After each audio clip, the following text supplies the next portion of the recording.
Thanks a lot for coming out to the State House lawn today. So I'll start things out here. I'm really excited and honored to kick off what I think is going to be a kicking campaign to elect to the state Senate Jared Duval.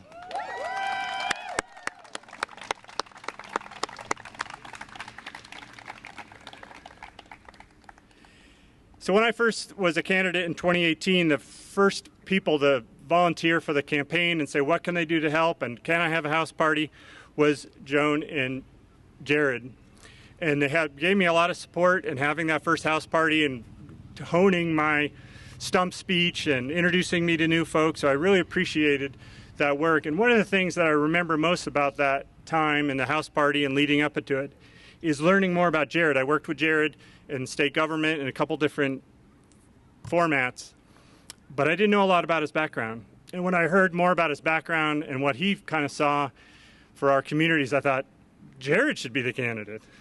It's like, this is the guy that should be running for state Senate. So I'm glad that 4 years later that is coming true.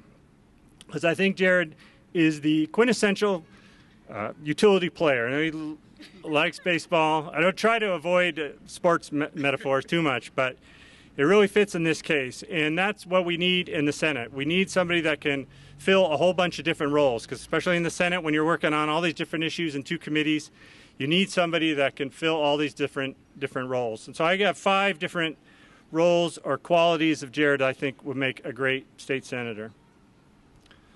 So he's a deep compassion and understanding of the economic struggles that Vermonters are facing, and he has this from a lived experience. And I think it's only through a lived experience that you can have this kind of deep level of understanding of what some folks in Vermont are struggling for. And as you approach new policies, to have that kind of background and understanding is really going to serve the constituents of the state very well.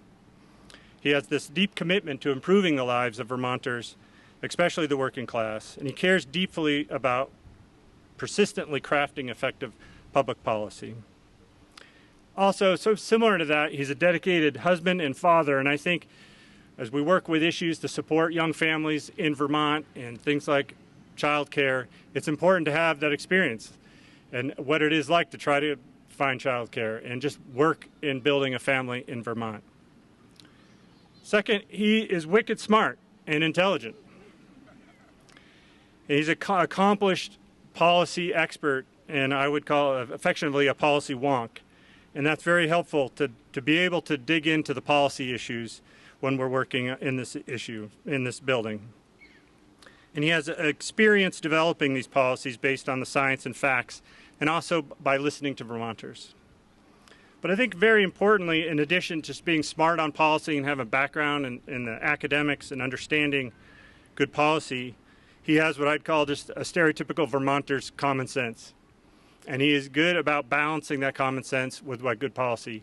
And what the difference is between what might be academically on paper a perfect policy and what kind of how that policy affects folks on the dirt roads and back farms of Vermont. And that is going to be very valuable in the Senate. Fourth, he understands the details of economic development and the environmental imperatives and how they need not be mutually exclusive. This is something that he and I have worked on closely in the Clean Energy Development Fund and when he's with the Working Lands Enterprise Board, that how we can meet both these goals for the state, that we have economic development, we create new jobs, we support young workers, but we're doing so to meet our other goals, that we're supporting families, we're making progress on getting rid of fossil fuels and our climate change policies. Jared is perfectly situated to bring these 2 policy goals together. And I think last of those 5 things I wanted to mention is that he's a dedicated workhorse. And workhorse is one of the terms that he used. But I've just seen the amount of energy and just kind of work product that he can create, and that's something that's extremely important in the Senate when you're kind of overloaded with options and work, and how you get all the work done and do so in a way that's effective and positive for the folks of Vermont is something that Jared is going to be able to do, and I'm really looking forward to working with him in the State House on that and seeing the kind of work that he can do. Other thing I wanted to say, as some of you might know, is I'm hoping to transition or fill some kind of leadership role in the state Senate next year. Thank you. And as I look ahead at the legislature and what the composition is going to be, I see a really need for this utility player. Somebody that has Jared's skills is going to be very essential. So here in Washington County, or this district, we're having Anthony Polina retire, which is big shoes to fill, but I think it are shoes that Jared can fill. And it's important that we find somebody to fill those shoes.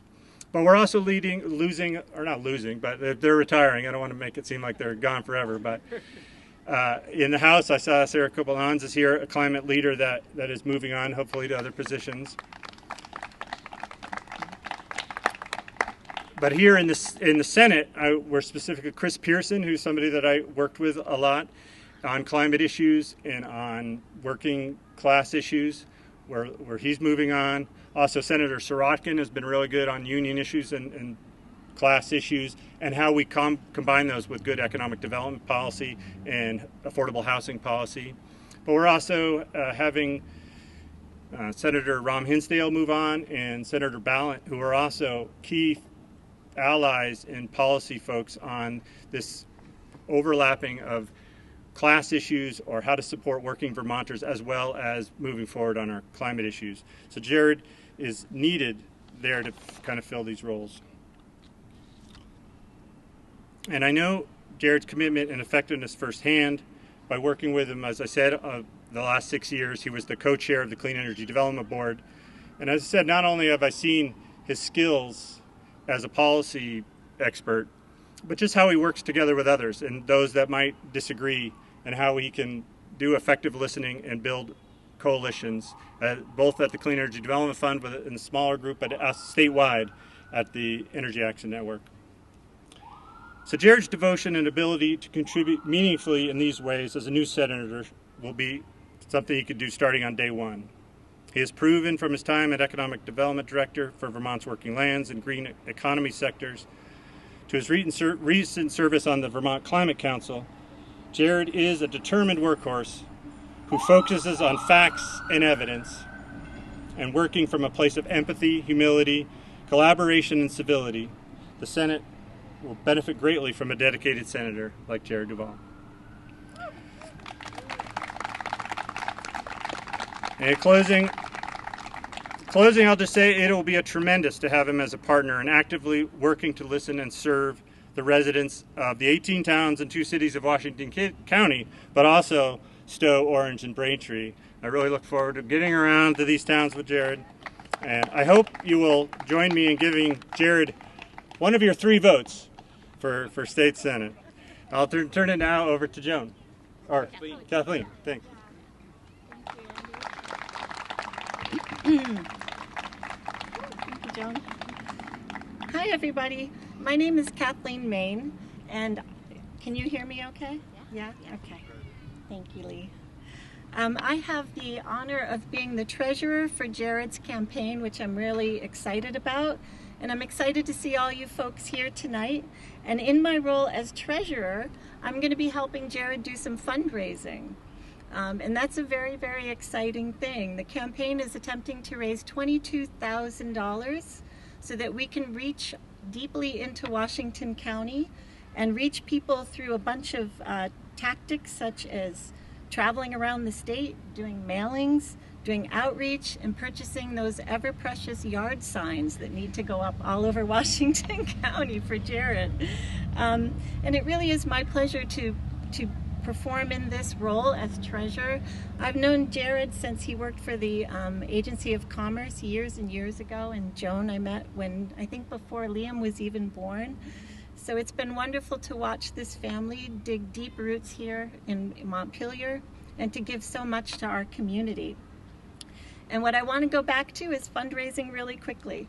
So we are attempting to raise $22,000, and as of a few moments ago, we tipped the scale at about $9,000 among 76 donors, which is very exciting. Thank you, guys. But as you know, Washington County is a big district. It's a big fundraising goal, and we would love to have your support. If everyone here pitched in and gave $25, we would tip the scale and get over the halfway mark. So consider that while you're here. You can go to Act Blue and donate to Jared.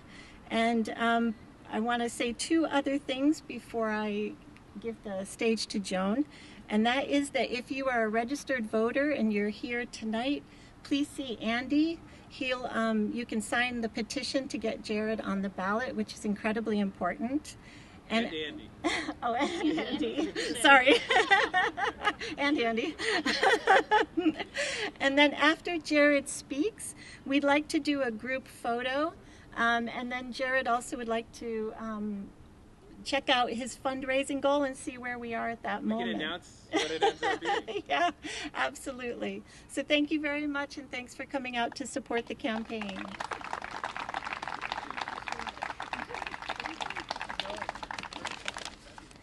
Thanks, Kathleen, and thanks, Andy, and thank you all for being here.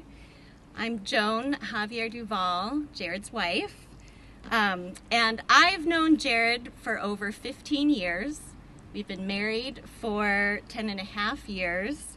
Our son, who is now 8 and a half, is also here today. He's selling some lemonade, in fact. Yeah, he's got his... He'd love if you'd come and see him at the lemonade stand. And it's been such a joy to live in Montpelier and be part of the Central Vermont community for the past 8 years or so. The first thing that I want to say about Jared Duval is that I don't know anyone who loves Vermont and is as dedicated to public service as Jared. Jared and I first met in Washington, D.C. where we were both 20-somethings trying to do some good in the world in our own ways. And from day probably 2 of knowing Jared, I knew that he wanted to eventually move back to Vermont. It's where his heart really was. And it took us 7 years to get back here. And during that time, we would visit pretty often. We would usually come up to his dad's place in Waits River Village near West Topsom. Maybe some of you know where that is, off of Route 25 between 302 and Bradford. And this was my first introduction to Vermont, Waits River Village. I grew up in Chicago and had mostly lived in big cities, so you can imagine this was pretty rural, different kind of life. Jared took great pleasure in showing me his favorite spots in the area, the Fairleigh Palisades, the Whippy Dip for Creamies, the drive-in movie theater. I went deer hunting a couple times with Jared and his dad, Bill, a couple different times over those 7 years. And I can tell you that we had some really nice drives. We ate some good diner breakfast. There was one year that they came back with the deer and hung it up in Bill's barn. It was clear from all of these visits that Jared relished this time in Vermont, doing some of his favorite things.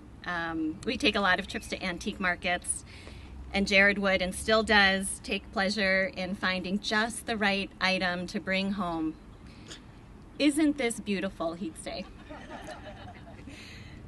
It was clear that who Jared was had been shaped tremendously by the hills and the valleys and the rivers of Vermont and the traditions of rural Vermont life.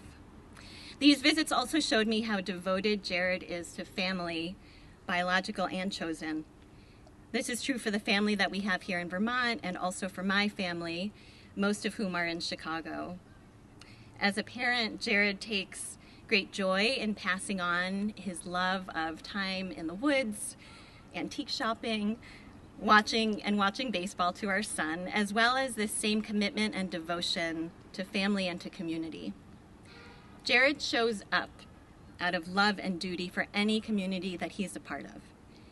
I saw this time and again here in Vermont with family, our different graduate school communities that we are part of, all the different places that we lived.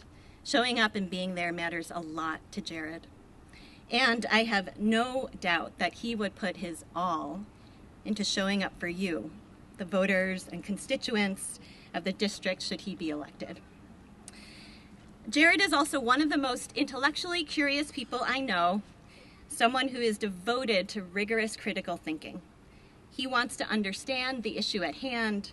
He's committed to seeking the truth and the facts and making decisions and judgments from there. He's devoted much of his adult life to honing this thinking, especially around matters of public policy, while also keeping his feet on the ground and his heart close to the people who he knows will be affected by these policies. There are lots of other things I could say about Jared, like how much he loves baseball and the Red Sox, how infuriatingly unbeatable he is at Scrabble, and that he's the kind of guy who will drive 3.5 hours to hear his favorite country bluegrass artist live in concert. I am tremendously excited that Jared is running for state senate. I wholeheartedly believe that he is someone we need, his sincerity, his commitment, his thoughtfulness in this legislature. And I am so pleased now to have him introduce himself to all of you and to tell you why he's running in the Democratic primary. Here is Jared Duval.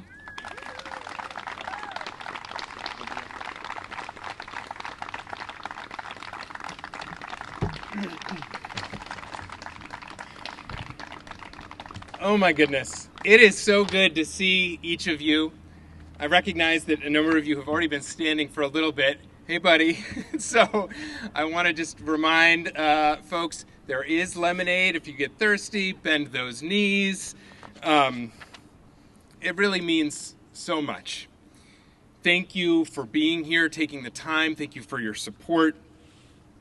You know, when I decided to enter this race, it really felt like a leap of faith, and I didn't know, what would happen. And I feel like you all have caught me, and thank you especially to the more than 24 friends and neighbors who volunteered to be part of the host committee for today, and to everyone who's volunteered to help out with this event or donated to lift up this campaign. It's also especially meaningful to have folks who are currently serving or who have served in the legislature lend their support. Of course, Senator Perchlik, Representative Carrie Dolan, who's here, former Senator Scudder Parker. It's incredibly humbling, and I take this responsibility very seriously. Before I go too far, I want to say something about my wife, Joan. While I have been involved in serving Vermont in many ways over the years, I am convinced that the single greatest thing I have ever done for our state is to convince Joan, a city girl from Chicago, to marry me and move home to Vermont with me.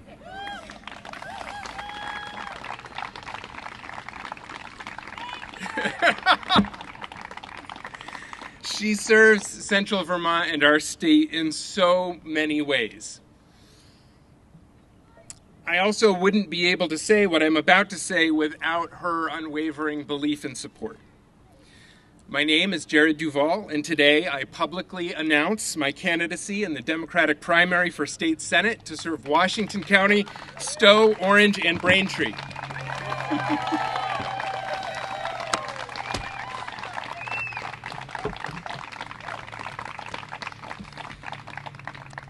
I'd like to share a little bit about who I am and why I'm running.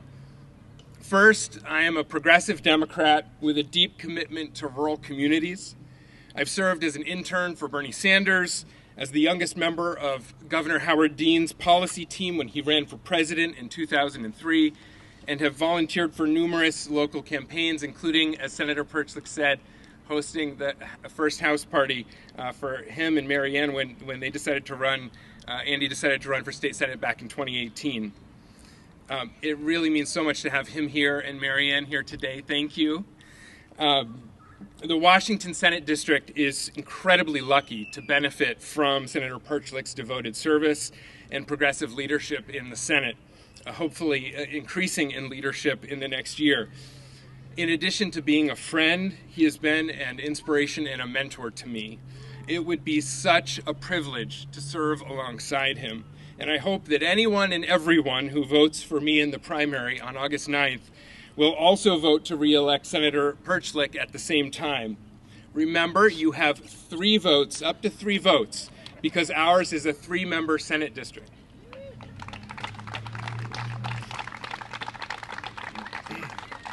I want to be clear that I do not think that I'm running against anyone. I'm running for one of our 3 seats and asking for one of your up to 3 votes, and hoping you'll give one to Senator Perchlik at the same time. I would also be humbled and honored to work to carry on Senator Polina's progressive legacy. He's been an incredible leader over the decades.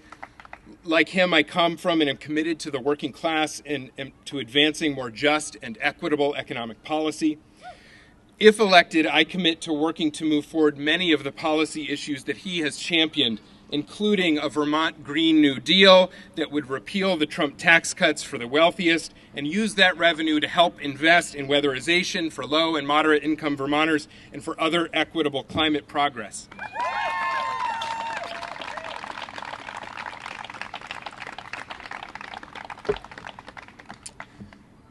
As Andy said as well, I should say Senator Perchlik. Andy, my friend. Anyway, I am also an unabashed policy wonk, a nerd, you might say. Most of all, I want to serve in the state Senate to craft good progressive policy that improves people's lives. I'm committed to carefully testing assumptions, hearing and considering multiple viewpoints, and thinking through potential unintended consequences. I was lucky to be trained at a great public policy school where I earned my master's degree in public affairs with a concentration in domestic policy. And there and over the years, I have learned that good intentions are not enough. Doing the hard, careful work matters. As an author, a graduate student, and a nonprofit leader, I have deep experience conducting careful research and analysis, and I will do the same if you entrust me with the responsibility of serving in the Senate.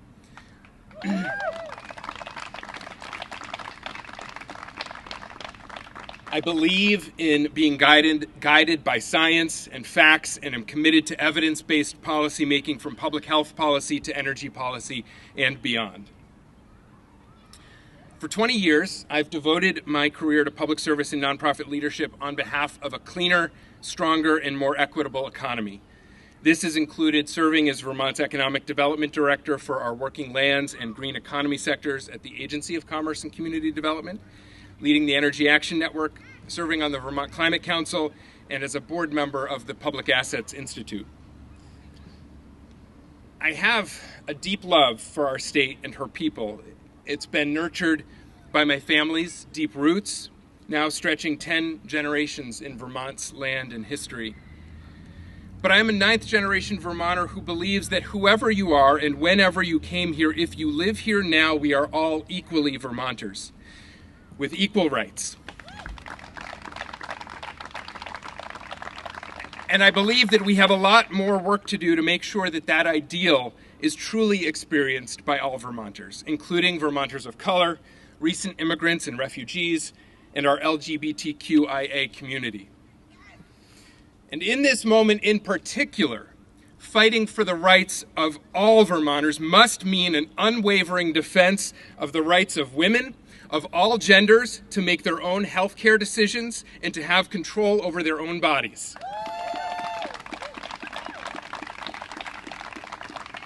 In response to the Supreme Court's efforts to take away women's rights and reproductive liberty, I hope you will join me in voting yes on Prop 5 this year.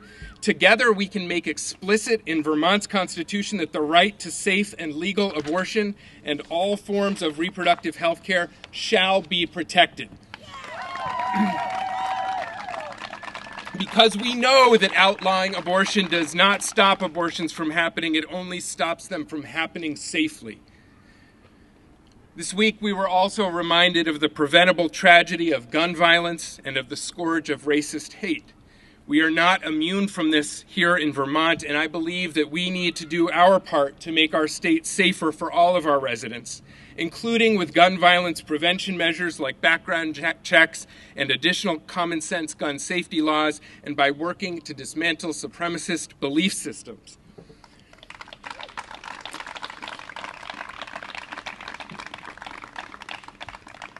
As we have conversations about public policy, I want you to know that I am committed to listening to and engaging with all residents of this Senate district. While we may not always agree, I commit to keeping an open mind, to hearing you out, and to not writing anybody off. The divisiveness and the coarsening of our politics at the national level is seeping into Vermont, and I believe it is corrosive and dangerous. Let us all commit to living up to our Vermont values of civility, respect, and open-mindedness. As your neighbor, as a fellow Vermonter, and as your state senator, I will listen to you and I will do my best to serve you, regardless of your party affiliation or your position on a particular issue.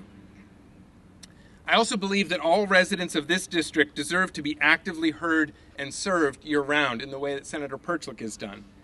If elected, I commit to holding a listening session in each and every Washington County, town, and city, plus Stowe, Orange, and Braintree during every legislative biennium. That's 23 total events every 2 years in our 21 towns and 2 cities. I also commit to providing a regular newsletter to keep folks up to date of what's happening in the State House during the legislative session and to help connect residents with state and local services and programs year-round.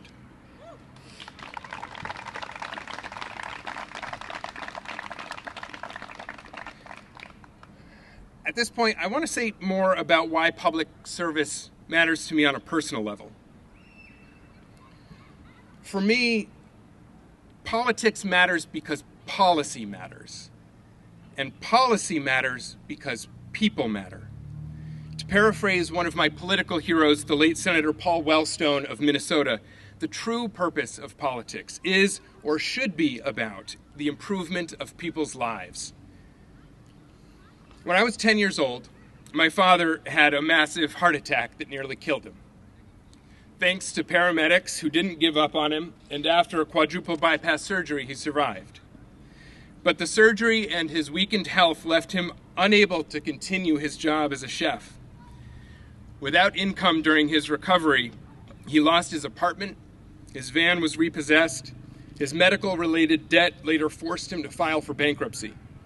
Without a place to live, unable to physically continue as a chef, he ended up setting up at a flea market, buying and selling things during the days, and camping in a tent behind his table at nights.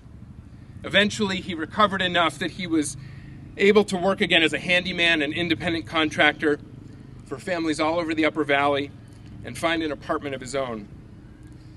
Now, I want to be very clear. My father was one of the strongest people I ever knew. And I've never known anyone who worked harder than him, as those who knew him will attest. But even the strongest, hardest working people get knocked off their feet sometimes. And it's at those moments that we see what our society is made of, how our government works, and who it works for. It was only because of Democratic policies like Social Security disability insurance that my dad didn't end up in a worse situation after his heart attack. But he should have also been able to focus on recovery without losing his apartment. And unable to work full-time in the job he had before, he should have been able to work part-time at another job without having to contend with the benefits cliff and the prospect of losing his disability insurance. I have a memory of my dad lying in that tent behind the flea market, the scars from his surgery still very visible on his chest, trying to fall asleep, his breathing labored. Today, I often think about how many Vermonters are facing similar crises, laying awake and worrying about their ability to continue in their job, or whether their paycheck can meet their most basic needs in this difficult and inequitable economy where the gains are going to the 1% and the rest of us are left to contend with rising prices. Worrying about where you will live and how much it costs to rent or try to buy a home. Unsure of whether you can afford childcare, if you can find an opening at all. I believe that the test of political leaders is not how hard they work for the well-off. The true test of political leadership is how effectively we work for the working class, especially in their moments of need.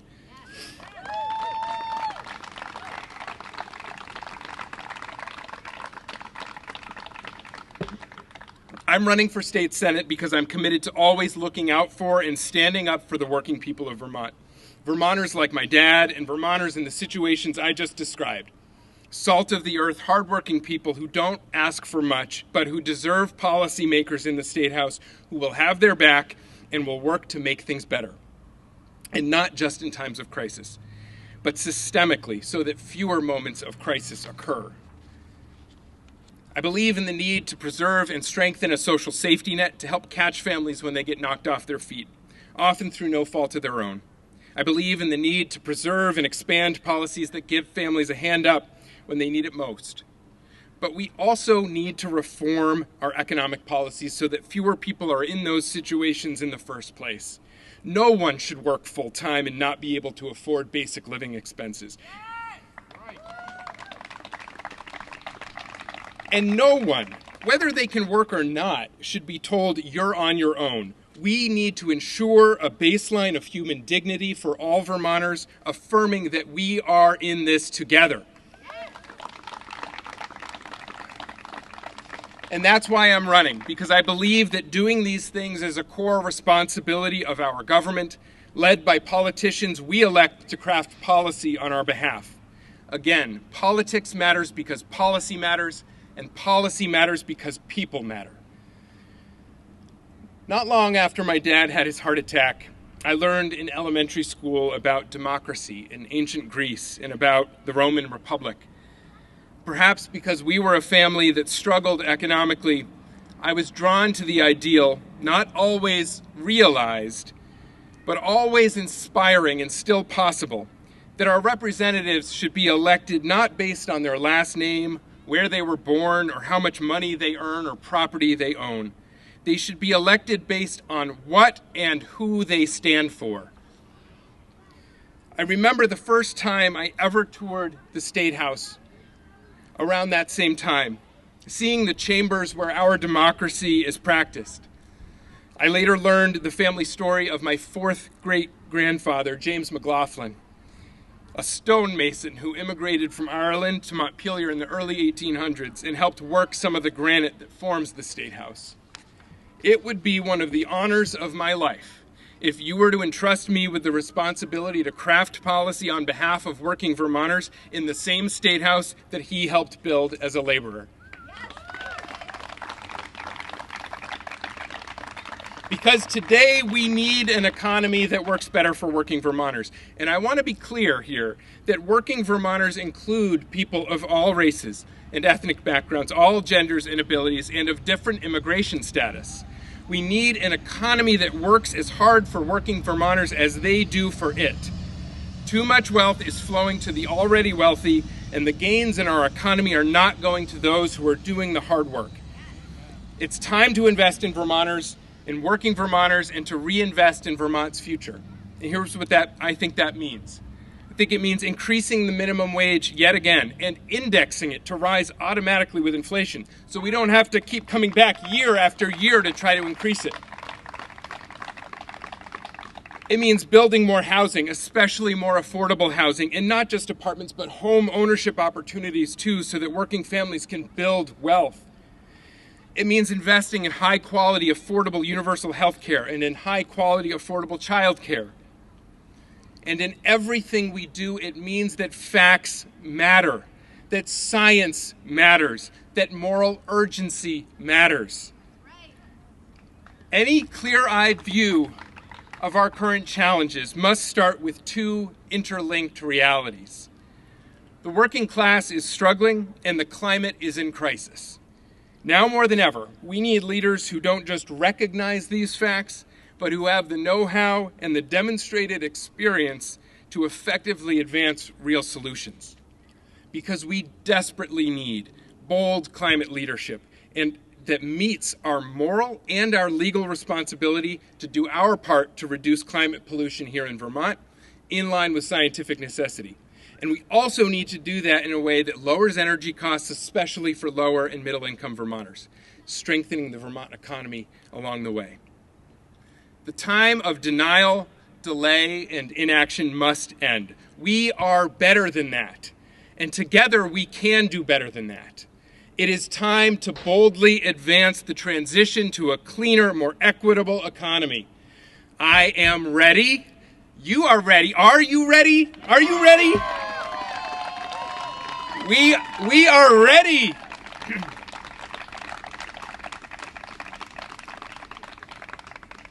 I want to close on a personal note.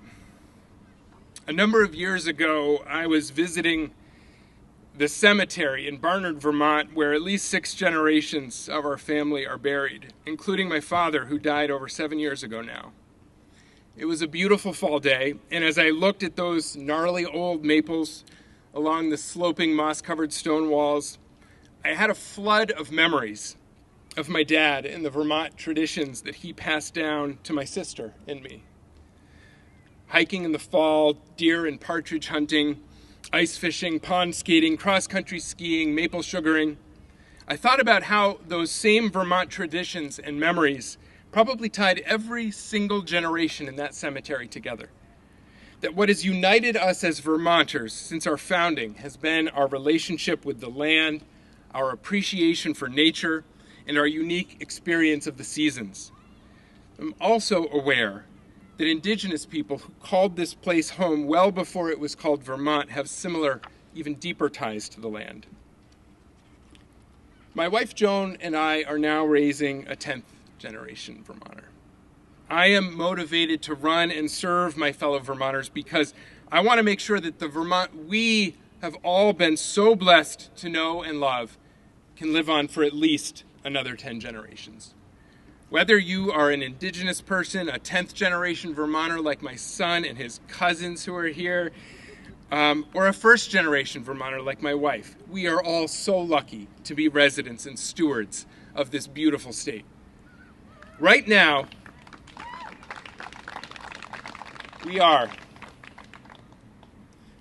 climate change is the greatest threat, an existential threat, to those traditions in this state we know and love.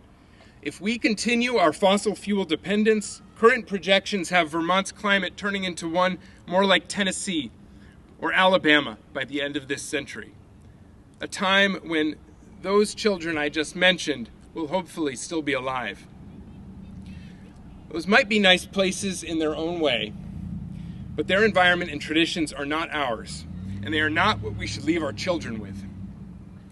The odds may be long, but our future does not have to end up like that. Vermont may be small, and alone we cannot change the course of the global climate. No single state or country can do that. But we can meet our moral responsibility to step up and do our part. We Vermonters are not the type of people to shirk responsibility or shrink from a challenge. During the Revolution, when the shot heard round the world was fired and the first battles at Lexington and Concord broke out, did Vermonters say, there's no way we can make a difference? No. Ethan Allen, and I love that Ethan is overlooking us right now, and the Green Mountain Boys bravely took Fort Ticonderoga, securing cannon and mortar that turned the tide of the Revolution in America's favor. Or during the Civil War, we didn't say, we're too small to make a difference. No.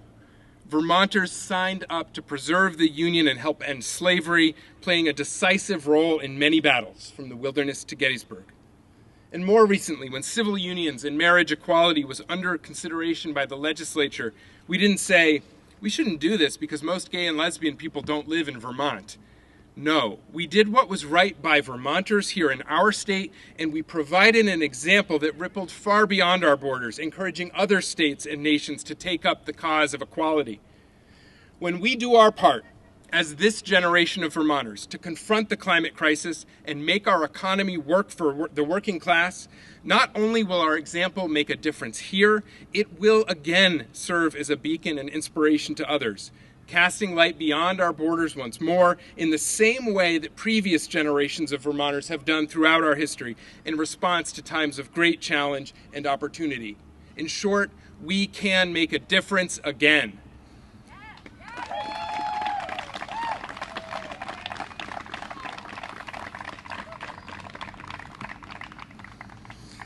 I love our state, and I know that you do too.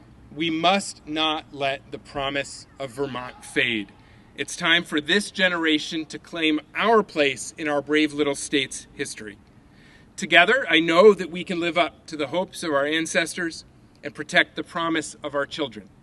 We can create a better future for this and the next generation of Vermonters.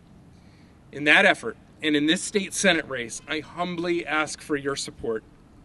Most of all, I ask for your vote, and if you are also willing to volunteer, host a house party, or donate to this campaign, that could very well make the difference. In this crowded race, every single vote, every conversation, every contribution will matter. Together, I know that we can elect the next generation of progressive leadership that will advance policies to improve the lives of all Vermonters. Remember, politics matters because policy matters, and policy matters because people matter.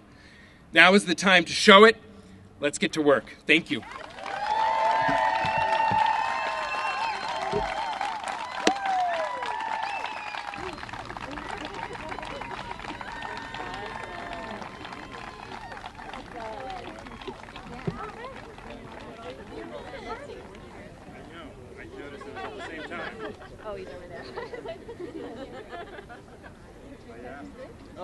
Oh my gosh. Three grapes. Jared, do you want to be up here? Or like,